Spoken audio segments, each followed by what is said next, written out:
Appreciate you joining me today. We're going to be looking just a couple of verses in the Gospel of Luke about being salt, as it is. Our hymn today is called Pure and Free. Pure and free from all corruption, Lamb of God, I long to be, to redeem thee from destruction. Thou didst die on Calvary. Fill my heart with pure affection, make me holy in thy sight. Bring me to thine own perfection, lead me ever in thy light.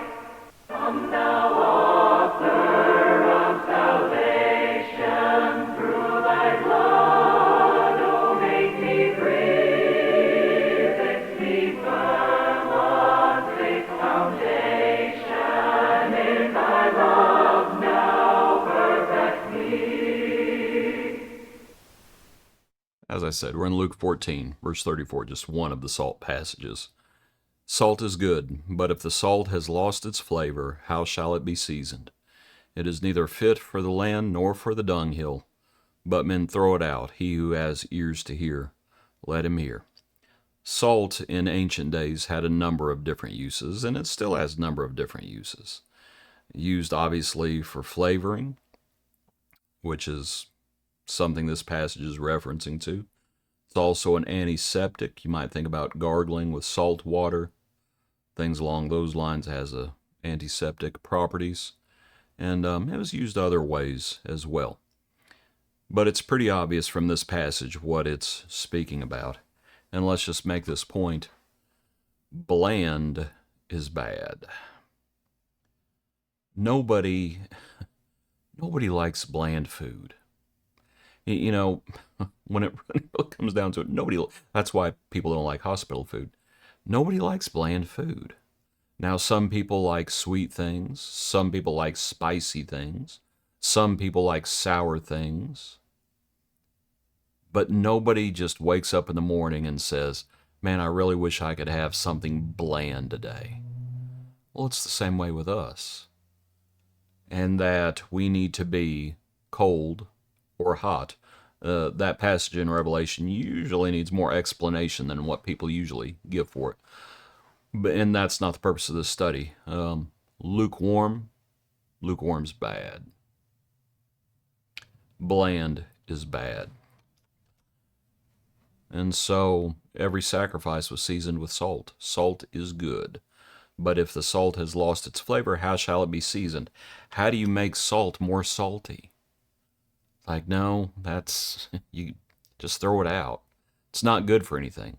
It is mixed with worldliness. And that's how salt loses its flavor. It mixes with other things. And so our hymn, Pure and Free, that's basically the gist of the hymn as it is. Pure and free from all corruption. See, the problem is when salt loses its flavor, it doesn't serve any purpose anymore. It's not fit for the land nor for the dunghill. That points to two other purposes of the salt. The salt, when it would, salt in specific quantities, salt can be used for the land. You might think about if there's a place where you don't want things to grow, thinking of along a fence row or in cracks in a pathway, things like that. Sometimes people will mix up a salt water solution. Salting the land keeps things from growing, and sometimes you don't want things to grow. One of the last uses for salt was for the dunghill, that they would put salt on a dunghill to dehydrate it, to cut down on the smell. The point of the passage is, once salt has lost its flavor, once it's lost all of its properties, it's not good for anything. It's just not good for anything. And that is what happens when Christians lose their flavor, when they become bland, when they become lukewarm.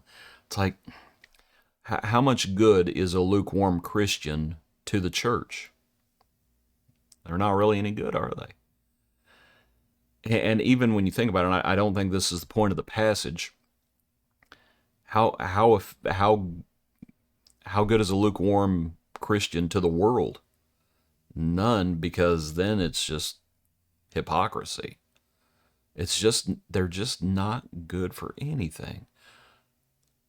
We cannot be bland. We cannot be bland.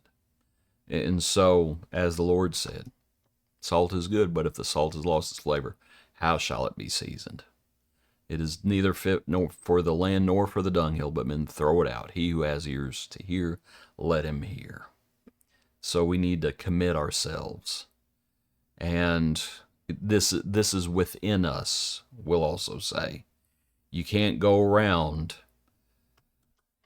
how shall salt be seasoned? It's like, no, it has to be within. It has to be within. And so we look to the Lord and we love the Lord. And if we don't love the Lord, woe unto us. Appreciate you. Hope you have a good day. Join us tomorrow for another portion of our Daily Praise.